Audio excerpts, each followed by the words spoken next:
Hello, my name is Stephen Hauser, and I'm a graduate student in the College of Criminology at Florida State University. For this week's book analysis, I've chosen to discuss The Circus Fire, a true story of American tragedy by Stuart Onan. In his book, Mr. Onan relates the events that took place on July 6, 1944, in the city of Hartford, Connecticut, when a large tent housing the popular Ringling Brothers and Barnum and Bailey Circus suddenly caught fire in the middle of a crowded performance and collapsed on audience members.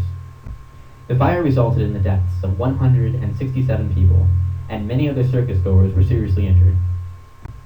In the aftermath of the fire, a board of inquiry convened in Hartford to review the safety procedures commonly observed during performances by the Ringling Brothers, and also to review the actions of the agencies that had responded to the emergency.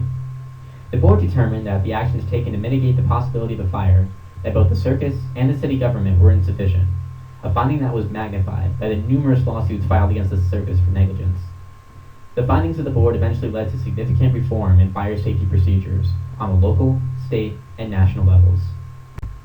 Now, if we were to delve into the author's description and analysis of the events, it becomes necessary to understand the author's viewpoint and approach to the project. According to the book's preface, Mr. Onan began researching the Hartford Circus fire in the 1990s, because at that point in time, there had been no previous definitive attempt to document the events of the fire.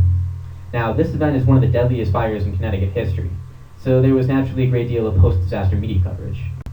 However, the author notes that, quote, the prose that reporters chose to work with was melodramatic and overheated, and at times blatantly inaccurate. There was, unquestionably, a lack of official information immediately after the fire, such as the true number of casualties and the identities of the deceased. However, there were a lot of contradicting eyewitness accounts and rumors floating around, so the articles were more sensational than informative, focusing their attention on describing the pandemonium inside the Big Top after the fire broke out, and the chaos outside from the circus grounds.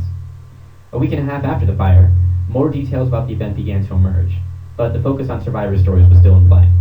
Time magazine, for instance, published a very descriptive piece about the crowd's reaction to the fire, but only briefly mentioned the investigation of the fire's cause. As the years have gone by, various anniversary newspaper and TV segments have been produced that discuss the fire, and have gotten better at examining the tragedy from a more objective viewpoint. However, these media platforms still spend a majority of their time recounting the survivors' recollections, and seem primarily interested in eliciting emotion from their target audience, rather than informing them. Documentaries of the fire, such as The Day the Clowns Cried, are especially distracted by the story of Little Miss 1565, an unidentified young girl whose corpse was nearly untouched by the flames. Now, I don't mean to sound heartless when I talk about this. Mixing the accounts of survivors with objective information is not the worst way to relate a story. I mean, after all, to forget the victims of a tragedy is to forget the reasons we study disaster, and will only serve to rob the victims' experiences of their meaning. However, I personally like Mr. Onan's account of the circus fire because, as far as I can tell, his book strikes a very good balance between generating emotion and relating important information. When I was reading his text, Mr. Onan struck me as a very methodical and thoughtful researcher, who took a great deal of care to hammer out a comprehensive portrait of the events that occurred before, during, and after the fire. Although he frequently referenced survivor accounts in his text, they were usually used to back up an assertion that he had made, or to confirm his established timeline of events. When necessary, Mr. Onan made logical, step-by-step arguments addressing rumors generated by the film, convincingly relegating them towards the categories of either fact or fiction. In all, the book strikes me as a reliable source document, and I would definitely recommend it to anyone interested in reading about the fire. There are some downsides to the text, though. Onan admits at the very beginning that even he cannot tell, quote-unquote, the whole complete truth, because some of the details are, quote-unquote, obscured by time. The book was published in 2000, over 50 years after the fire. Since that time, historical documents relating to the incident have likely been damaged or destroyed, and survivors of the fire may be dead, unable to be located, or have memories that have been faded over time.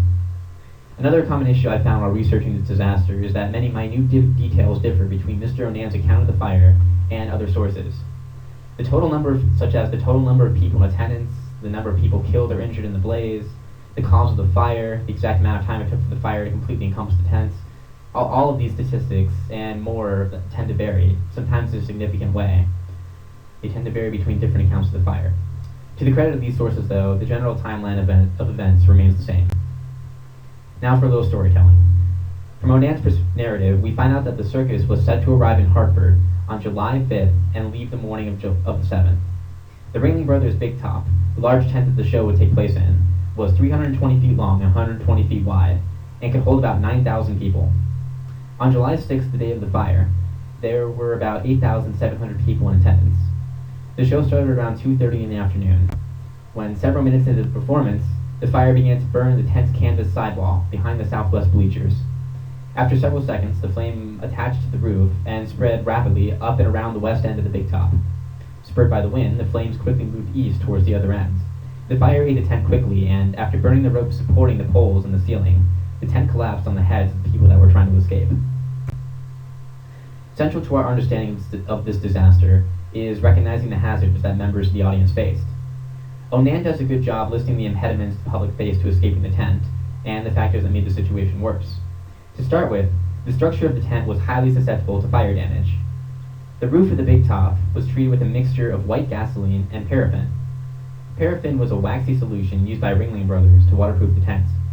Unfortunately, when the fire connected with the paraffin, the solution turned into a flammable gas that burned and accelerated the spread of the fire, which also caused flaming scraps of canvas to rain down on the heads of the audience.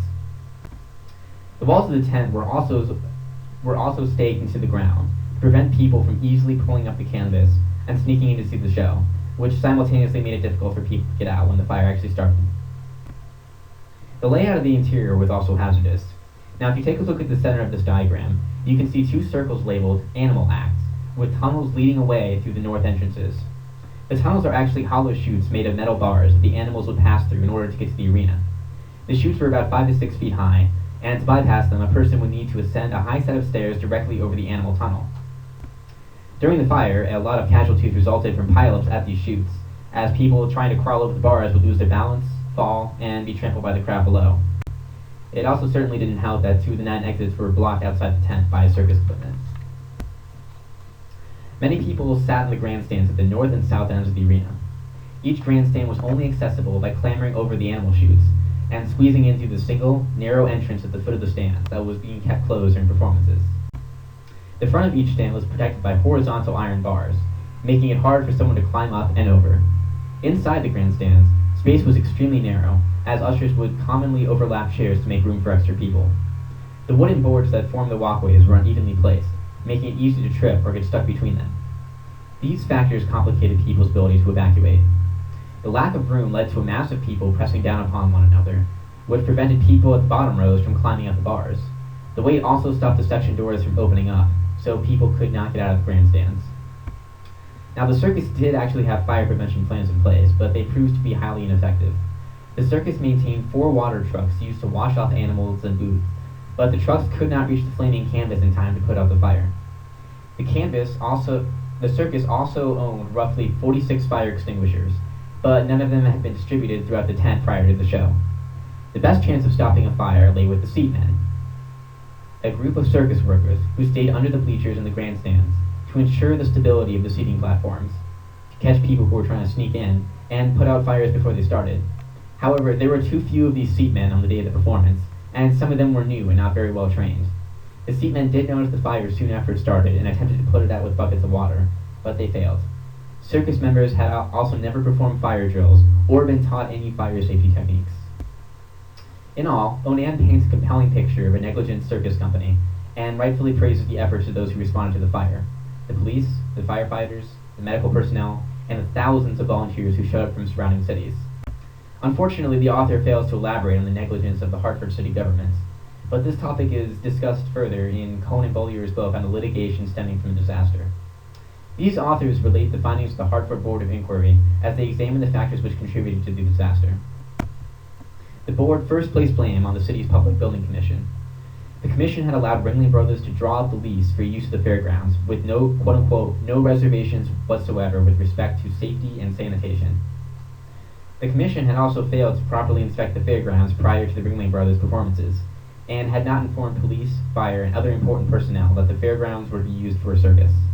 This last failure was augmented by the city council's failure to give the power to inspect and regulate outdoor events to important city departments. As a result, the police and fire department's role prior to the conflagration was extremely minimal. and the board concluded that both departments could have been much better prepared and capable of mitigating or preventing a fire. The Hartford police chief had failed to adequately assess how many police officers would be needed at the fairgrounds, and the understaffed unit of officers on scene were mostly stationed outside of the circus tent and were not keeping the big top's entrances and exits clear of obstruction. Some of the biggest criticisms were directed against the Hartford Fire Department. In a sense, they simply weren't prepared for this type of incidents. According to a local fire marshal, and I quote, "Officially, the fire department did not know of the presence of the circus in our city. To my knowledge, this department has never been consulted nor informed as to requirements for permits or licenses." Even so, in the history of the circus's stops in Hartford, the fire department had never had an official presence at any of the performances.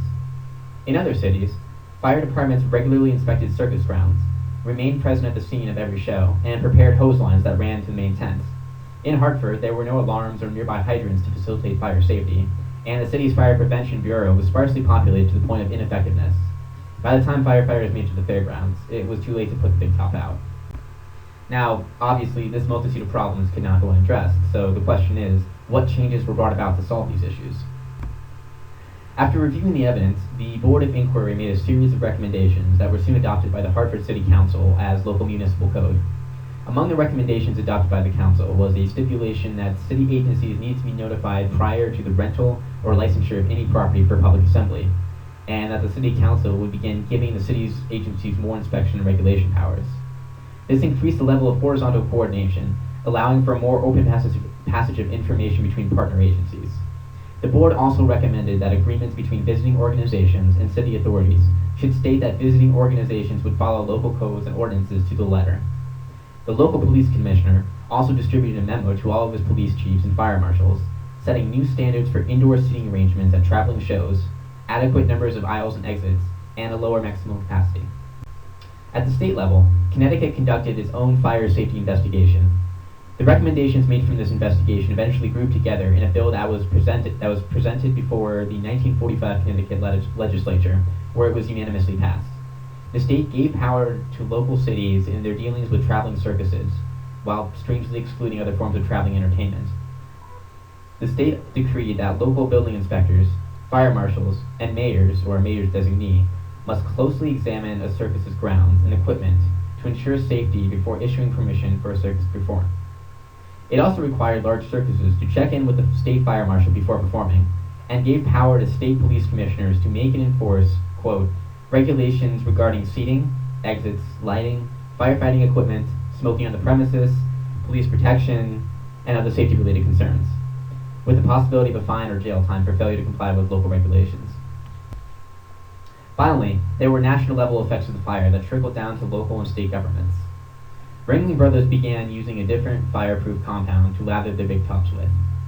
After the Hartford Board of Inquiry completed their review, 37 other U.S. cities asked for copies of the report.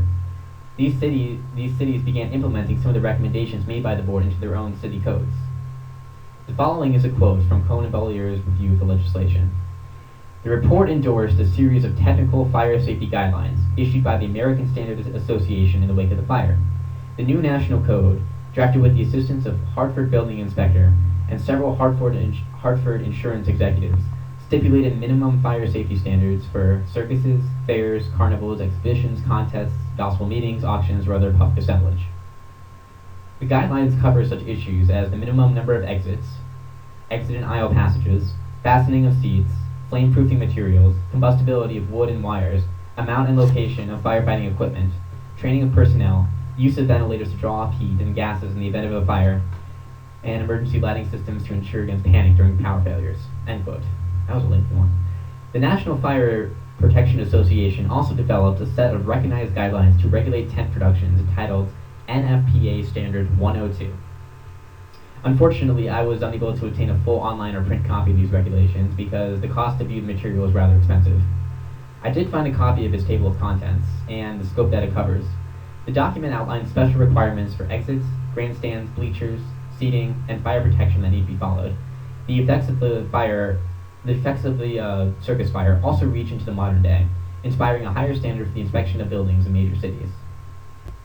In sum, the fire was a horrific event, spurred by an unfortunate combination of dangerous factors and negligent mistakes. It also, quote, triggered enactment of stringent fire safety requirements for public functions at the local, state, and national level, establishing a higher threshold of protection that remains largely intact today, end quote. In the end, 5 circus employees were convicted of involuntary manslaughter and sentenced to relatively short prison terms. But the cause of the fire was never determined and remains a mystery to this day. I want to thank you guys for viewing my presentation on the Hartford Circus fire. Please leave any comments, criticisms, or questions you may have in the comment section below or on our class discussion board. Have a good day.